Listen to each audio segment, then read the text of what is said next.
Cet indicateur vient de flasher bull pour la 4e fois de son histoire, c'est seulement la 4e fois en 13 ans qu'il passe bullish, et on va déterminer ce que c'est et s'il a une valeur statistique, est-ce qu'il a une valeur prédictive au niveau de la finance quantitative. Moi c'est Atreid, je suis analyste financier depuis 7 ans sur le marché crypto et surtout sur le marché action dans sa globalité, et je fais des vidéos dans lesquelles on va un tout petit peu plus loin de ce qui se fait d'habitude sur les réseaux pour qu'on puisse comprendre ce qui se passe, qu'on puisse comprendre ce type d'infographie et surtout déterminer si elles sont pertinentes pour nos investissements futurs ou non. Cette image, je ne l'ai pas prise de nulle part, je l'ai prise sur Twitter, on vient de créer le compte X hier, donc tu as le lien en description, je te prie d'aller t'abonner, et ce qu'on va faire sur ce compte X, c'est prendre des publications comme celle-ci qui circulent beaucoup, mais qui ne sont pas démontrées. Ces publications sont mises sur Twitter et le plus souvent, ce qu'on a, c'est que justement, elles ne sont pas vérifiées. Elles ne sont pas vérifiées au niveau des statistiques, elles ne sont pas vérifiées au niveau macroéconomique, et on part du principe que parce qu'on a eu dans le passé des croisements comme ceci avec un résultat bullish sur Bitcoin, eh bien ça va se reproduire maintenant. Notre travail à nous, c'est d'aller plus en profondeur, de comprendre ce qu'est cet indicateur et surtout de regarder est-ce qu'il a une réelle valeur prédictive et surtout est-ce que les conditions qu'on a maintenant sont les mêmes que celles qu'on a eues dans le passé.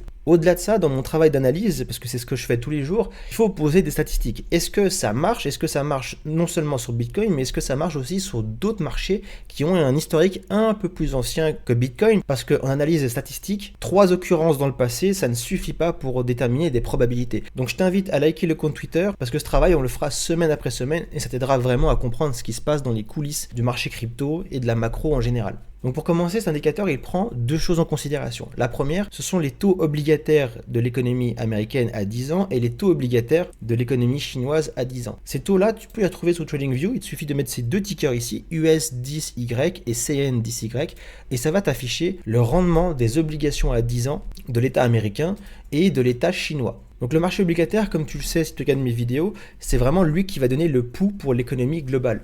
Plus les taux sont hauts ou sont bas, et plus ça va influencer toute l'économie via les crédits notamment. Ce sont ces taux-là qui influencent les taux hypothécaires, les taux de crédit à la consommation, etc., etc.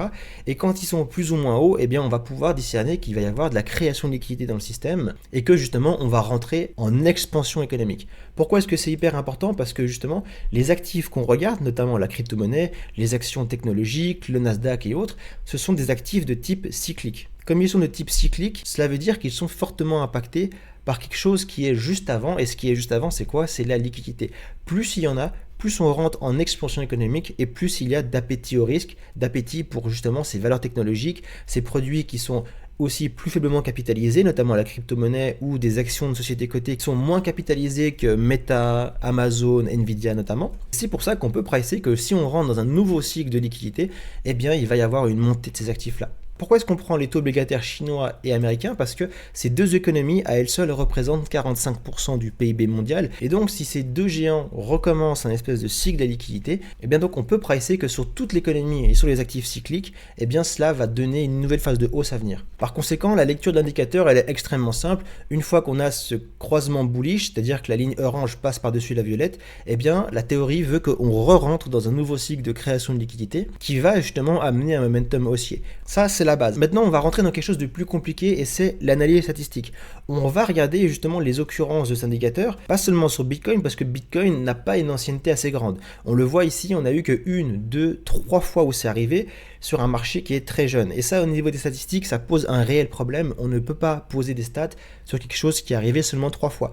Donc, dans notre analyse, on va prendre 2 autres marchés qui sont reliés non seulement au marché technologique, mais surtout au marché des small caps, le Nasdaq et le Russell 2000. Pour nous aider, j'ai créé une analyse statistique qui va nous permettre de savoir si effectivement ce qu'on vit actuellement est fondamentalement différent de ce qu'on a vécu dans le passé et si on peut réutiliser cet indicateur. Donc ce gros dossier qui fait 15 pages, il sera mis directement sur le compte Twitter. Donc tu peux y aller, il y a le lien Google Drive, tu pourras le télécharger gratuitement. Ça c'est une des seules fois où je le ferai pour que tu puisses voir quel est mon travail. Et si tu l'aimes, t'abonner et nous suivre pour l'avoir toutes les semaines. Donc ce qu'on peut déjà regarder, c'est qu'ici, on a eu le nombre de fois où on a les signaux. Donc on a dans le passé les signaux qui sont déclenchés avec la date approximative. Par exemple, le premier signal s'est déclenché environ au 2e trimestre 2013. Et ce qu'on voit, justement, c'est le contexte macro qu'il y avait derrière. Pour le premier croisement, on était sur une reprise post-crise de 2008, la crise des subprimes, où on a eu un énorme crash qui a précédé justement cette montée assez violente. Mais surtout, l'économie américaine et l'économie chinoise affichaient justement des conditions bien précises au niveau de leur taux obligataire. On peut voir, on a eu, lors de ce premier croisement, une dynamique qui était plutôt la suivante, celle des taux obligataires américains qui étaient très bas et qui remontaient gentiment, alors que justement les taux chinois, eux, étaient très hauts et continuaient de monter. Au deuxième croisement, on a eu la même chose, des taux chinois qui étaient très bas, environ 1,5%, et qui ont commencé à remonter, avec une économie chinoise dont les taux obligataires étaient également bas. Le troisième croisement, tu peux voir, on était également très bas sur l'économie US et assez haut au niveau de l'économie chinoise.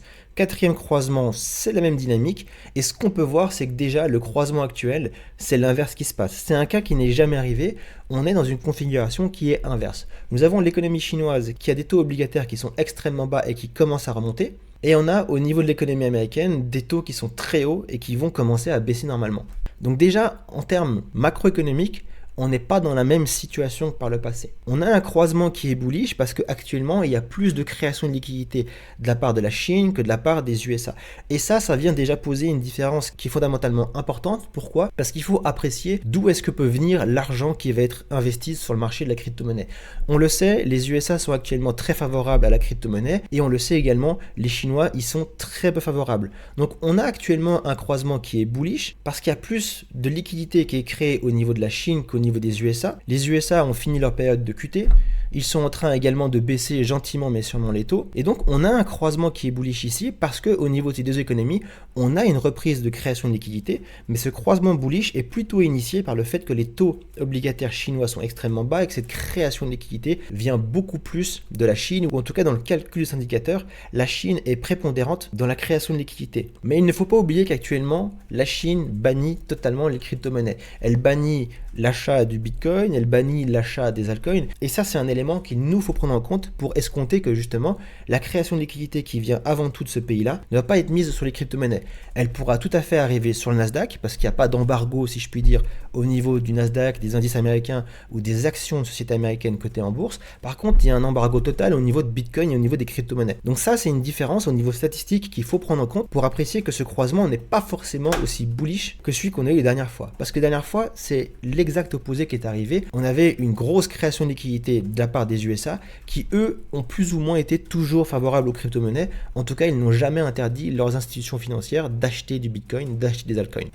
Donc ça, c'est une première différence qui est fondamentale. Deuxième différence qui est fondamentale, c'est que si on remarque les dates des croisements, 2013, 2017, 2020, 2021, on a eu dans les 3 derniers cycles sur Bitcoin un croisement qui s'est fait juste avant l'année post-élection. On le sait, dans le cycle présidentiel et dans les cycles de ces actifs cycliques qui durent environ 4 ans, 3 ans de bull run, 1 an de bear market, une année post-élection d'un président américain est globalement la plus bullish, et c'est en tout cas ce qu'on a pu observer jusqu'à maintenant. Donc dans le passé, on a eu des croisements qui, au niveau de la temporalité et de la cyclicité, arrivaient pile poil dans les zones où on a pu observer que justement on avait des années explosives. Actuellement, c'est la première fois qu'il arrive aussi tard. Il arrive non pas dans une année qui précède une année post-élection, mais il arrive justement en fin d'année post-élection.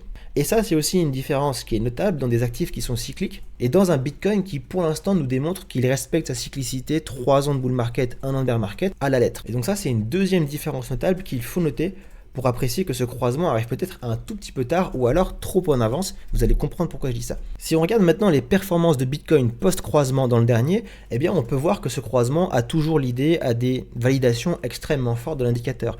On peut voir effectivement le prix de Bitcoin juste ici à la date du croisement, Bitcoin au niveau du pic, la performance et le délai surtout entre le croisement qu'on a eu sur cet indicateur et le pic sur Bitcoin. Et là on a un deuxième élément qui est hyper important, c'est que la validation est entre forte voire très forte, donc c'est-à-dire qu'à chaque fois qu'on a eu un croisement effectivement, on a eu une performance de Bitcoin qui était très forte, qui a été forte mais qui a diminué dans le temps parce que forcément plus Bitcoin est capitalisé, plus on attend des retours qui vont diminuer gentiment mais sûrement. Mais là où il y a une information qui est très importante, c'est le délai.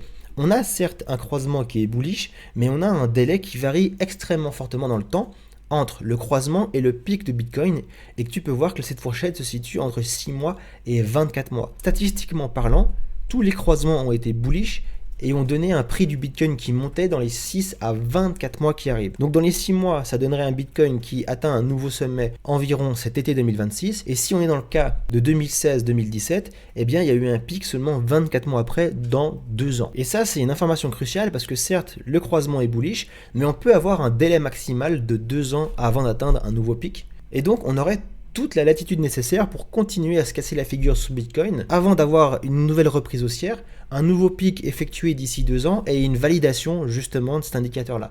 Donc ça, c'est un deuxième point auquel il faut faire très attention, c'est la durée de temps qu'il y a entre le croisement et le pic. Maintenant, je te le disais, au niveau statistique, on ne peut pas prendre uniquement Bitcoin pour évaluer la pertinence de cet indicateur. Il faut prendre d'autres actifs qui sont risqués parce que Bitcoin, malheureusement, a eu que 3 occurrences avec l'indicateur. Et donc, il faut observer si cet indicateur marche dans le temps, mais également sur d'autres actifs auxquels Bitcoin est corrélé. Et ce qui est assez intéressant, c'est qu'on peut prendre d'abord la performance du Nasdaq au niveau de ses croisements. Et on peut voir que le Nasdaq, lui aussi, a une corrélation hyper forte par rapport au croisement, avec justement une corrélation qui est tout le temps positive par rapport au croisement d'indicateurs.